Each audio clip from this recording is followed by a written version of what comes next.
Okay, hello again, and we are going to start our second lesson on Vietnam. So, just to recap what we went over yesterday, but we've obviously got two images here that we saw that we should reflect and remember what they mean. And just to remind you, we've obviously got Ho Chi Minh, the leader of the Viet Minh, young Vietnamese man who left Vietnam to travel to Europe, spent some time in Paris, spent some time in Russia, spent some time in Great Britain, picked up some revolutionary communist ideas, went back to Vietnam and led the nationalist movement against the Japanese and then against the French. We've also got the idea of how Vietnam was part of Indochina and then was occupied by the Japanese, and then later had the war against France to try to be independent, the Viet Minh, led by Ho Chi Minh, against the French. Now, the next thing that we know happens is the siege of Dien Bien Phu, which lasted 56 days and ended up with about 2,000 suspected American dead, 22,000 Vietnamese dead, 4,500 injured. Not a particularly nice time, but in the end, we know the Vietnamese did succeed and the French had to surrender. Now, at that point, we left it, and I said, tomorrow we're going to be looking at what happens next. So that's what we're going to do. As a recap, just so you are absolutely clear, President Truman, the American president at the time, the man who does the Truman Doctrine, takes power from Roosevelt after the Yalta Conference. He has given money to the French. That is what America's involvement is so far. And pretty much everyone's notes I've read so far all had that perfectly down. They gave millions of dollars to the French to help them in this campaign. Okay, that's where we got to. Now, the next thing that happens is a day after the surrender and the end of the siege of Dien Bien Phu, we have the Geneva Conference. This is held in Geneva, quite self-explicitly, and it's attended by lots of diplomats and the leaders of 4 very important countries to decide what to do with Vietnam. Now, you might expect that Vietnam should be present. They weren't. We had Great Britain, we had the USSR, we had France, and we had America. And these 4 countries decided what to do with Indochina. To be fair to them, they are quite fair in this. They recognise the fact the French have clearly lost in Vietnam and that the Vietnamese have a right to be independent, along with Laos and Thailand. And they give these countries their independence. They say that France would leave. They decide to give the other countries in Indochina their full independence. With Vietnam, they're slightly more hesitant because obviously to declare Vietnam an independent country would have meant the whole country became communist. America, Truman, is not going to let that happen, so therefore they don't say that. They simply say that we're going to divide Vietnam in 2, much like what happened with Korea, and they divide it between North and South Vietnam. They allow the communist Viet Minh, Ho Chi Minh, to take control of the North, and they say that the South is going to be a free Vietnam led by a democratic government. So here's just a newspaper report from the year. Indochina armistice is signed, Vietnam split at 17th parallel. And then here's a map that might make more sense. So just in the same way I spoke about Korea and how we split that on the parallel, this is just another one of those imaginary lines that go around the world that, we use on maps. And they just use this as the line to split Vietnam. So Vietnam is split on the 17th parallel. This section here is run by the Vietnamese, by Ho Chi Minh, by the Viet Minh, by the communists. This section here is a anti-communist country with a democratic election. They elect a leader. That leader is quite quickly replaced by somebody that we do need to know about, and that person is this man who is Ngo Dien Diem. Okay, so he is the leader of South Vietnam from 1955. This is their flag as well. You probably haven't really ever seen that. That's the South Vietnamese flag. So Ngo Dien Diem is in charge, the leader of South Vietnam. Ho Chi Minh is the leader of North Vietnam. USSR, China are helping North. America are helping South. Okay, just as in Korea, just as we would expect. Now, Ngo Dien Diem as a leader is very corrupt. He's very disliked, to be honest, in Vietnam, and his death actually comes about because of a military coup, and he's assassinated a bit later in 8 years' time. We don't need to worry about that right now, but he's a very corrupt man. However, he is still capitalist. Sorry, I'm going to take that back for a second. He is still capitalist, and therefore he's more attractive for the Americans to support, obviously, than the communist North. Okay, so at this point, Truman gave money to the French to try and defeat the communist Viet Minh, had to accept failure there.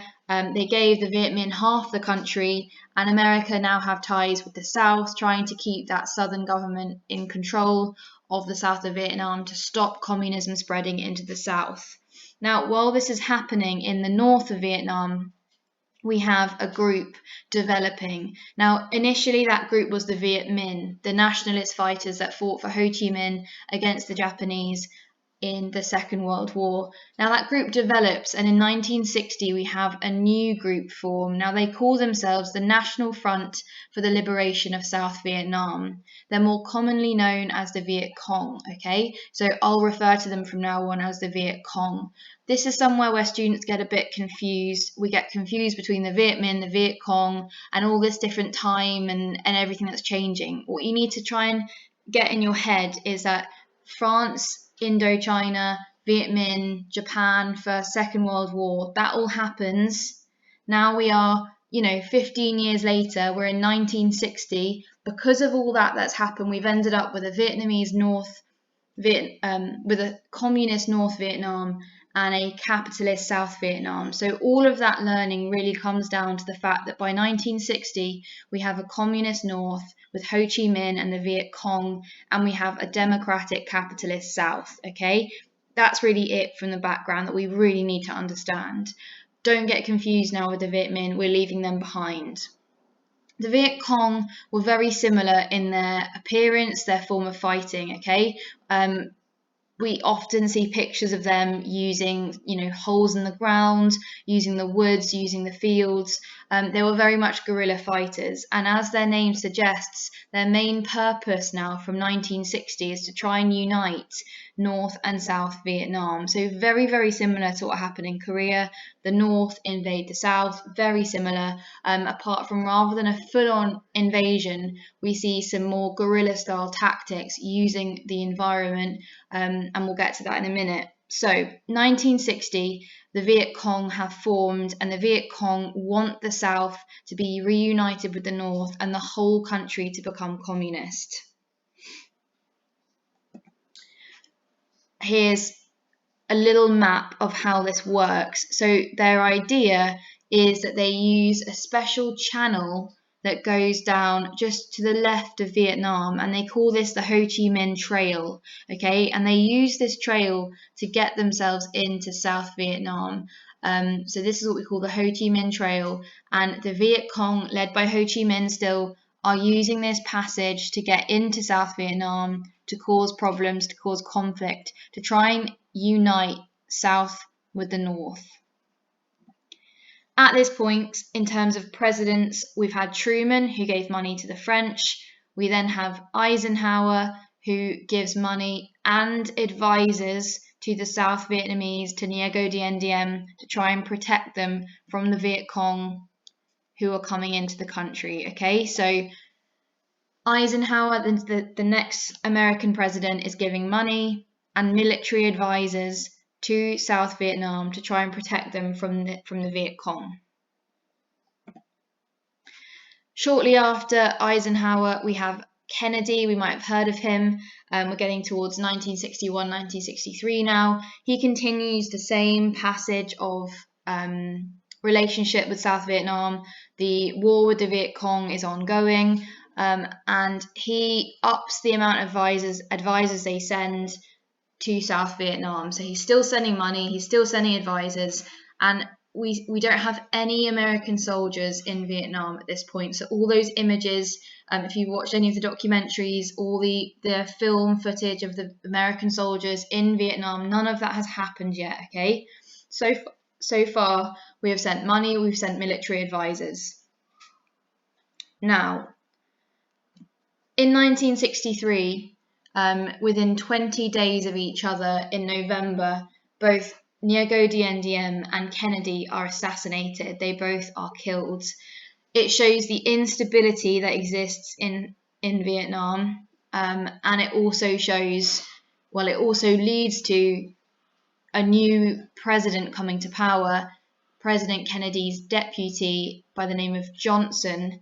Now, Johnson takes the step to send soldiers into Vietnam for the first time. Okay, so he commits to full military intervention, and it's only from 1963, with Johnson's ascension to the presidency, that we see soldiers in Vietnam. Okay, so just to reflect on all of those things then, Harry Truman supports the French government against the Viet Minh soldiers with money. He's followed by Eisenhower, who supports the South Vietnamese government after the Geneva Conference with money and with advisors. Kennedy comes next, and he supports the South Vietnamese government with advisors. He sends more advisors than Eisenhower did, as we're currently fighting against the Viet Cong, who want to unite the whole of Vietnam.